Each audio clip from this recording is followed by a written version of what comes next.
You know you're ready for week 7 if you have your My Favorite Things project folder with a My Favorite Assets folder made inside of it. That folder should have 1 through 9 and your Photoshop file and nothing else.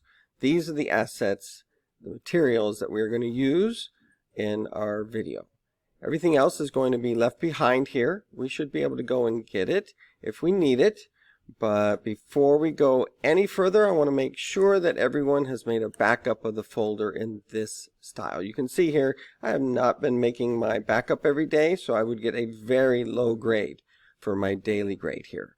But I'm going to make sure that I do this. New folder upload and upload from documents, My Favorite Things project folder, because we're about to make a pretty big change to this. I'm going to keep it separate.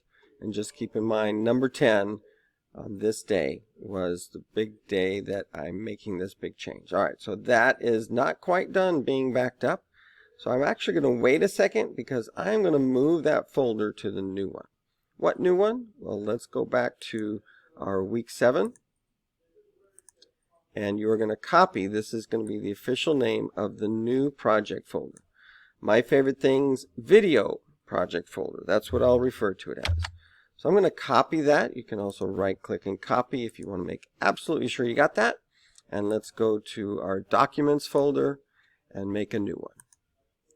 Pasting that in there, we now have our new project folder. Yes, this will be backed up every single day until this project is over.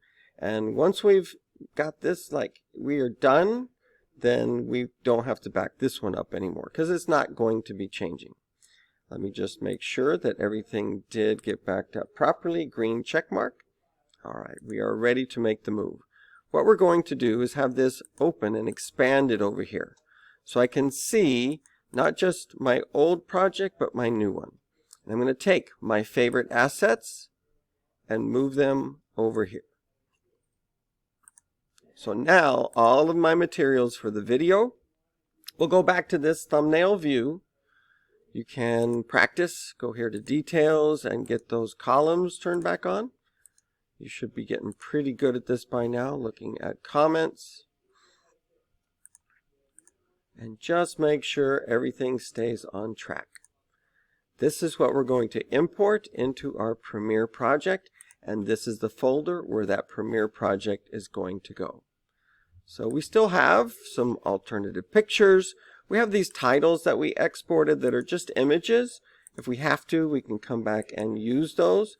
But the idea is that we're going to use a much better method and just import the Premiere project right here to go into Adobe Premiere. This Photoshop project right into Adobe Premiere.